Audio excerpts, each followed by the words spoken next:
हम लोग देखेंगे सिविल सूट में पार्टीज कौन कौन होते हैं। सिविल सूट में याद रखना है कि प्लेंटिफ होता है एंड डिफेंडेंट होता है। प्लेंटिफ वर्सेस डिफेंडेंट केस होता है। प्लेंटिफ वो इंसान होता है जो कि सूट फाइल करता है। The plaintiff is a person who institute the civil suit, ठीक है। और जिसके अगेंस्ट में केस फाइल किया जाएगा, सूट को फाइल किया जाएगा, उसे कहा जाएगा डिफेंडेंट।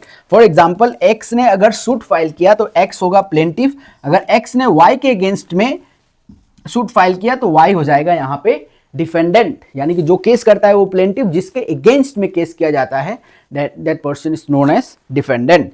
अब देखो, प्लेंटिफ केस करने के लिए ऑरली सिविल केस नहीं होता है। तो ऑरली नहीं होगा तो इसका मतलब कुछ रिटर्न सबमिट करना पड़ेगा। तो जो रिटर्न अपना स्टेटमेंट लिख के देगा जो, उसे कहा जाएगा प्लेंट। प्लेंट किसको कहा जाएगा? प्लेंटिफ जो जिस चीज के मदद से केस फाइल करेगा, जो रिटर्न, कुछ तो रिटर्न डॉक्यूमेंट होगा, उस फॉर्मेट को कहा जाएगा प्लेंट, जिसमें वो अपना क्लेम, अपना रिलीफ, जो भी कॉज ऑफ एक्शन, वो सारे लिख के देंगे।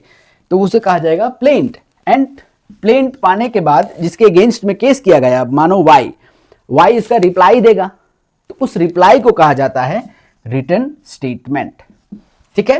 तो plaint is the pleadings of plaintiff and return statement is the pleadings of defendant.